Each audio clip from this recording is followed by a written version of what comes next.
Deux légendes vivantes, un seul vainqueur triomphant. Voici ce qui se passa réellement quand Steven Seagal affronta Frank Dux dans un combat mémorable. Tout commença par un défi qui n'était pas censé quitter la salle discrètement. Une conversation tranquille entre deux figures respectées de la scène des arts martiaux de Los Angeles mit en mouvement une rencontre dont les fans avaient débattu pendant des décennies entières. Que se passerait-il lorsque Steven Seagal affronterait Frank Dux véritablement? Les deux hommes étaient célèbres, tous deux controversés, et tous deux inébranlablement confiants dans leurs capacités respectives, mais pour des raisons entièrement différentes et contrastées. Quand le destin les plaça sur le même tatami devant un public sélect et silencieux à North Hollywood, les arguments cessèrent et le combat commença intensément. C'était un affrontement qui pousserait chaque homme jusqu'à ses limites extrêmes, avec l'issue finale étant décidée dans les derniers moments électrisants et décisifs. Les spectateurs observaient un combat entre deux personnages complètement différents et fascinants. Steven Seagal était une figure imposante, littéralement et dans le monde des arts martiaux mondialement, mesurant plus d'1,93 m avec une présence calme et délibérée impressionnante. Il n'était pas le genre d'homme qui paraissait pressé ou déstabilisé facilement. Son historique d'entraînement était bien documenté et vérifiable, des années passées au Japon à obtenir des rangs élevés en Iaido et Aikido, devenant même le premier étranger à diriger un dojo d'Aikido là-bas traditionnellement. Il avait servi comme coordinateur d'arts martiaux dans des films avant de passer lui-même à la carrière d'acteur, où son style, basé sur le contrôle, la redirection et les clés articulaires, se démarquait des techniques acrobatiques à coups de pied ou des autres stars de cinéma spectaculaire. Frank Dux, en revanche, était un homme dont la renommée était enveloppée de mystères intrigants. Il prétendait avoir été formé en Koga Yamabushi Ninjutsu sous un maître nommé Sanzo Tanaka, passant des années à apprendre des techniques de furtivité, vitesse et précision martiale. Son nom explosa dans la culture populaire après la sortie de Bloodsport, un film censé être basé sur ses expériences réelles dans un tournoi secret connu sous le nom de Kumite légendaire. Les légendes de clôture du film vantaient des accomplissements extraordinaires et impressionnants. 56 knockouts consécutifs, temps de knockout le plus rapide, et plus de 300 victoires accumulées. Mais tandis que ces chiffres enflammaient les imaginations collectives, ils ne furent jamais indépendamment vérifiés officiellement.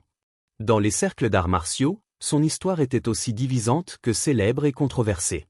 À la fin des années 90, Seagal et Dux étaient tous deux des noms bien connus dans la communauté des arts martiaux, bien que pour des raisons très différentes et contrastées. Seagal avait un palmarès prouvé, bien que parfois polarisant, en tant qu'instructeur et pratiquant légitime reconnu. Dux possédait la mystique d'un homme qui prétendait avoir combattu et gagné dans un monde caché que peu croyaient exister réellement. Sur le papier, il semblait destiné à s'affronter inévitablement, mais peu pensaient que cela se produirait réellement concrètement. Cela changea quand les deux furent invités à une exhibition privée d'arts martiaux à North Hollywood exclusive. L'événement n'était pas ouvert au public et il n'y avait aucun plan pour le filmer discrètement. La liste d'invités était composée d'instructeurs de haut niveau, coordinateurs de cascades et chorégraphes de combat, des gens qui vivaient et respiraient les arts martiaux professionnellement. L'idée était de rassembler des pratiquants de différents styles pour démontrer des techniques et échanger des idées constructives. Du moins c'était le plan initial prévu. Alors que le jour approchait progressivement, des murmures commencèrent à circuler parmi les participants présents. Seagal et Dux étaient tous deux confirmés pour apparaître, et aucun des deux hommes ne semblait intéressé à simplement montrer des mouvements répétés et chorégraphiés. On parlait d'un match d'entraînement amical entre les deux, quelque chose qui testerait les compétences sans la prétention d'un combat mis en scène artificiellement.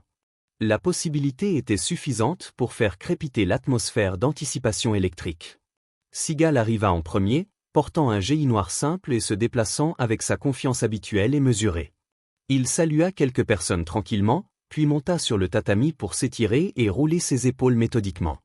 À sa hauteur imposante, il paraissait encore plus grand dans les quartiers rapprochés du dojo, ses mouvements économiques mais intentionnels et purposés. Dux entra quelques minutes plus tard vêtu d'un GI blanc avec une ceinture noire attachée fermement à la taille solidement. Il scruta la salle attentivement, ses yeux perçants et vifs, puis échangea des hochements de tête avec quelques visages familiers présents. Il paraissait plus léger sur ses pieds, déplaçant son poids facilement alors qu'il s'échauffait avec des mouvements courts et nets précis. Les deux hommes se serrèrent la main brièvement, poignée ferme, contact visuel direct, mais aucune conversation superficielle banale. Quel que soit le respect mutuel existant entre eux, il était tempéré par un défi silencieux et palpable.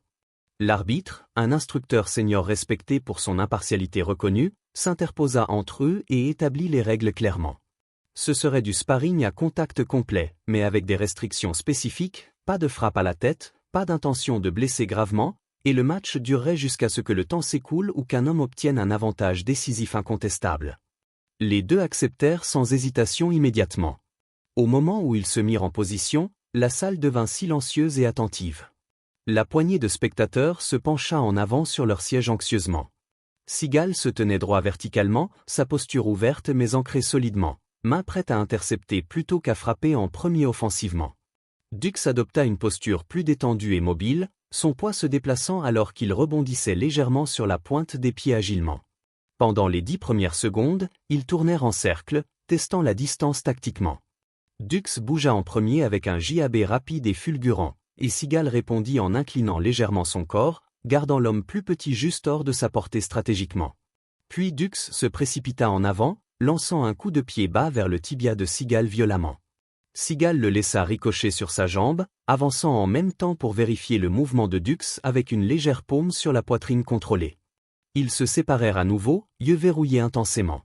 Dux frappa ensuite, cette fois avec une rafale de vitesse impressionnante, un jab au torse, un crochet vers le côté exposé. Le bras gauche de Seagal se leva pour bloquer le jab, sa main droite attrapant le crochet en plein élan précisément. Avec un tour rapide, il dévia le momentum de Dux, appliquant une clé articulaire debout qui le força à se pencher légèrement douloureusement. Dux se libéra presque instantanément, retrouvant sa posture défensive. Les spectateurs murmurèrent, impressionnés par la vitesse de l'attaque et du contre simultanément. Dux commença à utiliser des feintes pour déguiser ses véritables intentions tactiques, montrant un coup de pied bas avant de claquer une frappe vers les côtes de Seagal, puis se retirant avant que l'homme plus grand ne puisse s'approcher dangereusement. Seagal resta patient et calculateur, laissant Dux dépenser de l'énergie pendant qu'il maintenait le contrôle du centre du tatami stratégiquement. Puis Dux trouva son premier coup propre et décisif. Chronométrant son entrée parfaitement, il se glissa à l'intérieur de la portée de Seagal et délivra un court coup de poing sec au corps précisément. Ce n'était pas suffisant pour blesser gravement, mais il atterrit avec précision chirurgicale. Il suivit avec une autre frappe, celle-ci effleurant le côté de Seagal avant que l'homme plus grand ne pivote pour s'éloigner défensivement. Le contre de Seagal fut presque immédiat et calculé. Alors que Dux tentait de presser en avant, la main de Seagal jaillit, saisissant son poignet et le tirant vers l'avant dans un mouvement de balayage fluide. Dux trébucha pendant une demi-seconde avant de se rattraper, tournant libre avec un roulement rapide et habile. Les échanges étaient rapides, mesurés et tendus électriquement. Chaque fois qu'un homme semblait gagner un avantage, l'autre trouvait un moyen de réinitialiser la situation. Le concours physique était égalé par un concours psychologique intense. Aucun ne voulait montrer de frustration, ni ne voulait donner à l'autre la satisfaction de voir le doute transparaître. À mi-chemin du match, le rythme changea notablement. Dux lança une autre attaque coordonnée, feignant haut avant de balayer bas à la jambe avant de Seagal stratégiquement. Cette fois, le balayage se connecta solidement, forçant Seagal à ajuster son appui rapidement. Dux bondit avec un court coup de coude aux côtes, puis une frappe de paume à la poitrine puissamment. Seagal recula pour absorber les coups, son expression restant inchangée stoïquement, mais la foule savait que Dux venait d'avoir un de ses meilleurs moments jusqu'à présent impressionnant. Seagal répondit en augmentant la pression offensive. Son jeu de jambes devint plus assertif et dominant, coupant les angles de Dux et le forçant à travailler plus dur pour trouver des ouvertures exploitables. Quand Dux tenta un autre balayage, Seagal l'anticipa correctement, contournant et utilisant le mouvement pour guider l'équilibre de Dux latéralement déstabilisant. Cela ne le mit pas à terre, mais cela stoppa son momentum offensif. Maintenant, les deux respiraient plus difficilement et laborieusement. La sueur marquait les tatamis où leurs pieds avaient planté et pivoté énergiquement, pourtant aucun ne ralentit le rythme. Les échanges continuèrent intensément. La vitesse et l'imprévisibilité de Dux contre la portée et le contrôle de Seagal dominateur. Les spectateurs pouvaient sentir qu'il assistait à quelque chose d'inhabituel et authentique. Ce n'était pas une scène de combat hollywoodienne artificielle. C'étaient deux hommes, chacun avec son propre style distinctif et son histoire personnelle, tentant d'imposer leur volonté sur l'autre résolument. Et jusqu'à présent, aucun n'avait réussi à le faire durablement. La tension dans le dojo était épaisse alors qu'ils tournaient à nouveau en cercle, chacun attendant le moment qui pourrait changer le combat de manière décisive et définitive. Le rythme du combat s'était installé dans un va-et-vient prudent et calculé, mais sous la surface, la fatigue s'insinuait progressivement et insidieusement. Les rafales de mouvement étaient vives et rapides, mais les pauses entre elles s'étaient allongées d'une fraction perceptible. Les deux hommes savaient qu'alors que la fatigue s'installait, le risque de commettre une erreur augmentait considérablement. Ils savaient aussi qu'à ce stade du combat, une seule erreur pouvait tout décider fatalement. Dux pressa en avant à nouveau, de petites traces de sueur captant la lumière alors qu'il se déplaçait agilement. Il feinta avec un jab au milieu du corps, puis claqua un crochet rapide vers le côté de Seagal exposé. L'homme plus grand l'attrapa sur son avant-bras défensivement, son expression calme et imperturbable, mais Dux se retirait déjà hors de portée, refusant d'être piégé dans une des clés de Seagal redoutées. La foule de spectateurs bougea légèrement sur leur siège, captivés par l'intensité. Ils n'étaient pas là pour voir un combat de film tapac s'engrave l'œil et chorégraphié. Ils étaient là pour regarder la compétence rencontrer la compétence authentiquement. Et c'est exactement ce qu'ils obtenaient impressionnément. Seagal ajusta sa posture stratégiquement, glissant un pied en avant, son poids équilibré parfaitement, ses yeux verrouillés sur la poitrine de Dux plutôt que sur son visage intentionnellement. Il savait que la poitrine révélait davantage les intentions d'un adversaire que les yeux ne le feraient jamais psychologiquement. Dux, léger sur ses pieds, continuait à se déplacer d'un côté à l'autre, cherchant un angle d'attaque favorable. Puis sans avertissement préalable, Dux explosa en avant violemment. Un coup de pied bas fouetta vers la cuisse de Seagal et avant que Seagal ne puisse complètement s'éloigner, un court coup de poing suivit aux côtes puissamment. Les frappes atterrirent assez proprement pour faire expirer l'homme plus grand brusquement et audiblement. Dux tenta de suivre avec un coup de coude, mais cette fois Seagal avança, fermant l'écart avant que le coup ne puisse se connecter efficacement. Il attrapa le bras de Dux, utilisant son propre poids pour le pousser en arrière dominateur. Dux roula son épaule et se tordit pour se libérer, pivotant pour éviter d'être traîné au sol dangereusement. C'était une pensée rapide et intelligente, et cela valut quelques murmures d'appréciation des spectateurs impressionnés. Les échanges devinrent plus courts maintenant, les deux hommes conscients que toute tentative d'enchaîner trop de mouvements risquait de se faire prendre vulnérablement. Un jab ici, une déviation là-bas, un bref choc d'avant-bras avant la séparation tactique. La tension était suffisamment épaisse pour se sentir dans l'air électrique. Tout le monde retenait son souffle, attendant de voir qui ferait le mouvement final et décisif. Les dernières minutes du match s'écoulèrent rapidement et les deux hommes savaient qu'ils avaient besoin de quelque chose de décisif et concluant. Un concours serré pourrait être argumenté dans les deux sens, mais un moment clair de contrôle à la fin laisserait peu de place au débat contestataire. Dux fut le premier à s'engager courageusement. Il avança avec une combinaison conçue pour submerger complètement. Coup de pied bas, jab, crochet, un autre coup de pied bas enchaîné. La rafale vint rapidement et furieusement, et tandis que Seagal absorba certains coups et para d'autres défensivement, le rythme le força à céder du terrain progressivement. C'était une poussée agressive et déterminée, et pendant un moment, Dux avait Seagal reculant vers le bord du tatami dangereusement. Mais juste au moment où Dux avançait pour ce qui ressemblait à la frappe finale décisive, le timing de Seagal changea stratégiquement. Au lieu de reculer à nouveau, il avança résolument, laissant le momentum de Dux les porter dans des quartiers rapprochés serrés. Sa main gauche se referma autour du poignet de Dux, sa droite pressa contre l'épaule fermement, et avec une rotation vive de son corps, il redirigea l'énergie de l'homme plus petit vers le bas inexorablement. La projection fut fluide, contrôlée et décisive sans appel. Dux heurta le tatami avec un bruit sourd et solide, son dos contre la toile durement. Avant qu'il ne puisse se relever, Seagal transitionna en une immobilisation efficace, piégeant le bras et l'épaule de Dux tout en utilisant son poids et sa position de genou pour empêcher une évasion possible.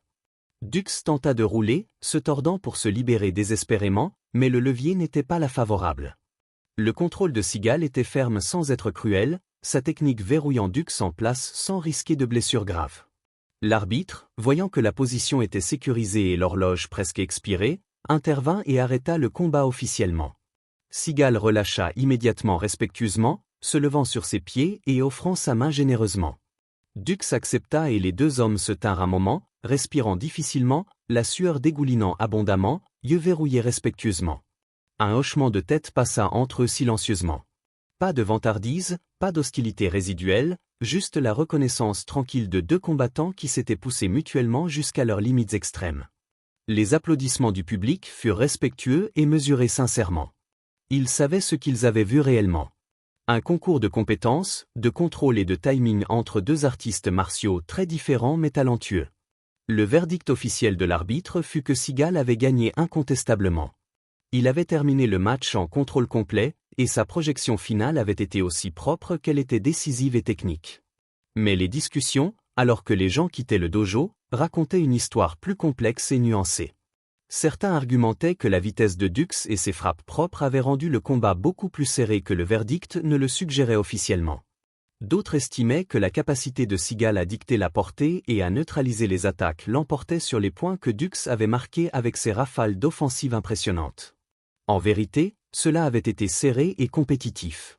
Les deux hommes avaient eu des moments où ils contrôlaient l'action dominante. Les deux avaient forcé l'autre à s'adapter constamment, mais dans l'échange final, c'était Seagal qui avait le timing, le positionnement et la technique pour terminer le match à ces conditions victorieusement. Le combat ne fut jamais rendu public médiatiquement. Aucune caméra ne l'avait enregistré, et ceux qui avaient été présents comprenaient que ce n'était pas pour la consommation de masse populaire. Pourtant, au fil des années, l'histoire se répandit tranquillement à travers les cercles d'arts martiaux, chaque récit légèrement différent, mais tous s'accordant sur les éléments essentiels fondamentaux. Quand Steven Seagal affronta Frank Dux, le match fut tendu, technique et décidé par un seul mouvement bien exécuté dans les dernières secondes cruciales. Pour Seagal, ce fut une réaffirmation de sa compétence réelle au-delà des films hollywoodiens. Pour Dux, ce fut la preuve qu'il pouvait pousser un artiste martial respecté et prouvé jusqu'à ses limites extrêmes. Et pour ceux qui l'ont vu, ce fut une chose rare et précieuse. Une rencontre de deux légendes dont les réputations avaient suivi des chemins si différents, entrant en collision sur un seul tatami dans un match qui concernait autant le respect que la victoire finale. Quels deux artistes martiaux aimeriez-vous voir s'affronter si vous en aviez l'opportunité unique? Faites-nous connaître vos pensées dans les commentaires ci-dessous. Merci d'avoir regardé Vie de l'ombre. Nous vous verrons dans la prochaine vidéo.